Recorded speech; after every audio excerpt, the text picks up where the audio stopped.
सुखबीर नागर जी, श्री रामवीर जी, श्री रविंद्र सेन जी कमांडेंट। मेरे लिए, मेरे परिवार, मेरे गांव के लिए सौभाग्य की बात है कि हमारे पार्टी के नेता कुछ चलकर हमारे आवास पे आए। ये हमारे लिए बहुत खुशनसीबी की बात है। मैं इसके लिए हमेशा पार्टी का और अपने नेता का शुक्रगुजार रहूंगा। जब आप अपने वजूद से हट जाते हैं तो अगला सा पुलिस वाला भी आपके घर में आप पे हावी हो जाता है, क्योंकि आप अपने वजूद से हट गए हैं। आपके नेता जो पूरी तरह से एक ये मान कर देखिए, उनको याद दिलाया कि आप याद करिए, पहले जब आप थाने में जाते थे तो थाने में ढंग से आपसे कोई पुलिस वाला बात नहीं करता था, इंस्पेक्टर की दूर की बात। लेकिन जब आपके नेता वजूद आई तो आपका वजूद बना, जब वो प्रदेश की मुखिया बनी तो आपको सम्मान दिया। और ये सम्मान और वजूद केवल आपका माननीय बहन जी के साथ और किसी के साथ नहीं है। सब लोग आपका इस्तेमाल कर सकते हैं, मुट्ठी भर चावल देने के लिए, दो रोटी देने के लिए, अनाज देने के लिए, लेकिन आपका सम्मान और उत्थान केवल माननीय बहन जी है। वही आपका वजूद है, वही आपका हो।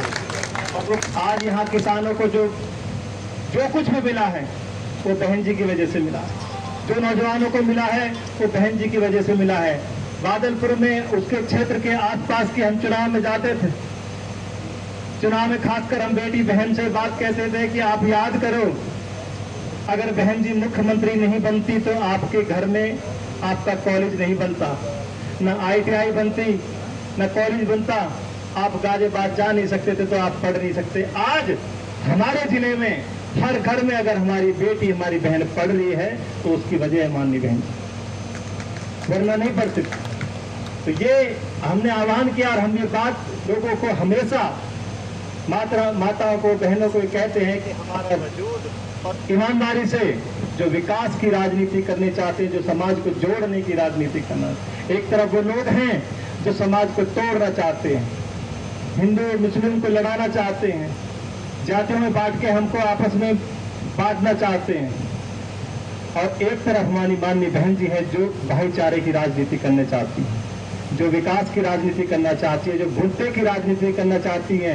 हमारे देश की पहली ऐसी नेता है जो काम सबसे ज्यादा करती हैं और बिल्कुल भी उसकी मार्केटिंग नहीं करती। आप देख लो, जितने माननीय बहन जी ने जिले और प्रदेश में काम किया, ये मौजूदा सरकार सोच भी नहीं सकती, उतने करने के बारे में कभी सोच भी नहीं सकती। आज हमारे माननीय मुख्यमंत्री जी जो प्रदेश के मुखिया दूसरी बार आए, वो रात को ठहरते हैं तो 3 दिन यूनिवर्सिटी में ठहरते हैं, जो माननीय बहन जी ने बोला। लखनऊ से आते हैं तो यहाँ सीधा आगरे जो हाईवे है उससे चल के आते हैं। और जब अस्पताल में कोई बात होती है तो जो अस्पताल बना, तो एक उसमें प्रभारी साहब उन्होंने एक मशीन का उद्घाटन किया, तो हमने उस वक्त पूछा कि ऐसा जिला अस्पताल पूरे प्रदेश में नहीं है, आपको शर्म नहीं आती है कि आप एक मशीन का उद्घाटन करने आए? अगर अस्पताल है तो मशीन तो होनी चाहिए। इसका मतलब आप दिखाना चाहते हो तो मशीन तक नहीं। अरे इतना भव्य अस्पताल माननीय बहन जी ने बनाया, आप वहां से वहां की दुआई देते हैं। मैं ईमानदारी से कहना चाहता हूं, जो संकट दुनिया में आया था, अगर माननीय बहन जी की सरकार नहीं बनी होती तो हर गांव में ये लगा कोई नहीं बचता। क्योंकि दोनों, चाहे वो हमारा जिला अस्पताल है, चाहे हमारा काशीराम जो हमारा कासनिक अस्पताल है, उसमें सारे के सारे इतनी क्षमता थी कि हर गांव के, हर शहर के हर कोने से जो कोविड के पेशेंट थे वहां जाके होते। आप सोचो अगर ये 2 अस्पताल नहीं होते तो हमारी स्थिति क्या होती? सोचो अगर स्कूल नहीं बनते तो हमारी स्थिति क्या होती? तो आवासीय जो सेक्टर के जो लोग हैं, जो यहाँ सोसाइटी में बसे हुए हैं, उनसे भी कहता हूँ कि आपने जब साइकिल पे चलने वाला आदमी, स्कूटी पे चलने वाला आदमी, मोटरसाइकिल पे चलने वाला आदमी NCR में रहने की सोच भी नहीं सकता था, अगर उनको सोसाइटी में रहने का सपना साकार किया तो माननीय बहन जी ने किया। और आप माननीय बहन जी का साथ छोड़ के किसी और के साथ जा रहे हैं, आपको कुछ नहीं देंगे। बस यही मैं कहना चाहता हूं कि ये समझने की जरूरत है कि राजनीति में धर्म का पालन होना चाहिए, धर्म पे राजनीति नहीं होनी चाहिए। धर्म पे राजनीति नहीं होनी चाहिए, राजनीति में धर्म का पालन होना चाहिए। और राजनीति का धर्म कहता है कि जिस लोगों ने आपको भेजा है कुर्सी पे, चाहे वो किसान है, चाहे नौजवान है, चाहे हमारी माता है, बहना है, उनके हित के लिए काम करो। राजनीति का धर्म ये कहता है। धर्म की राजनीति से कभी भी देश तरक्की नहीं कर सकता। आप देख लीजिए, किसी देश को उठा के देखिए, जो कट्टरता पे चलता है, जो धर्म के रास्ते पे चलता है, वो बर्बाद हो गया, और जो संविधान के साथ चलता है वो आबाद हो गया। तो बस मैं ये कहना चाहता हूँ कि संविधान जो हमारे बाबा साहब ने दिया है, आज की सरकार उसको खत्म करने पे लग रही है। हमको संविधान को बचाना है और मुद्दे की राजनीति को घसीट। ये बात चल रही थी, बताया था भाई मनमोहन भाटी जी आप जिक्र कर रहे थे, तो ये तो सच बात है कि जब पहले की सरकार गौतम बुद्ध नगर में थी, जो उत्तर प्रदेश में थी, तो इस गौतम बुद्ध नगर के अंदर 5 विधानसभा हैं।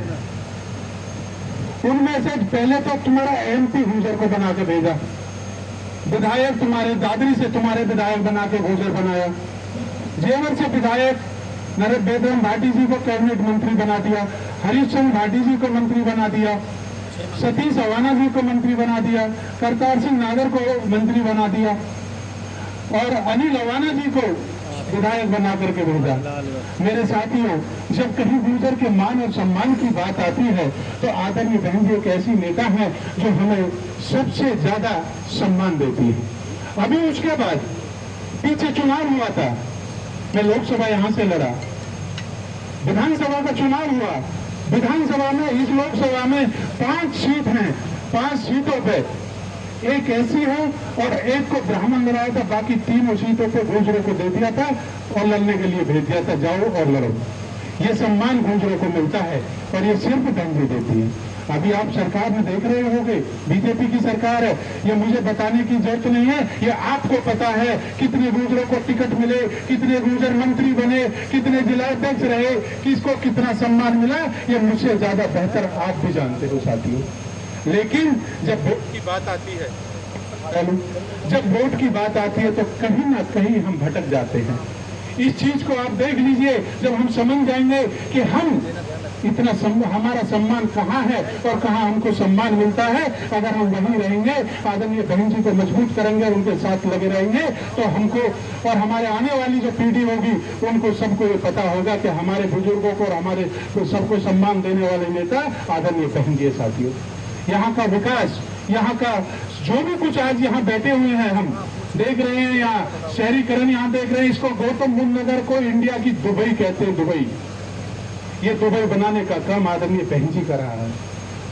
मैं ज्यादा कुछ ना कह करके अभी हमारे मुख्य अतिथि आपके बीच में अपने विचार रखेंगे और मैं अपनी बात को यही समाप्त करता हूँ। जय हिंद। नाम से DS4 बहुजन समाज पार्टी के संस्थापक मानव श्री काशीराम साहब को श्रद्धा सुमन अर्पित करते हुए आज 1 दिवसीय 1 सेक्टर की बैठक में सेक्टर नंबर कौन सा है, सेक्टर नंबर 8, सेक्टर नंबर 8 की समीक्षा बैठक में हमारे साथ चलकर आए आपके लोकसभा के नौजवानों की धड़कन छोटे भाई सब्बीर नागर साहब, जो सांसद बनते रह गए, थोड़ा सा और जोर लग जाता तो आज आपके बीच में सांसद के रूप में यहाँ नजर आते हैं।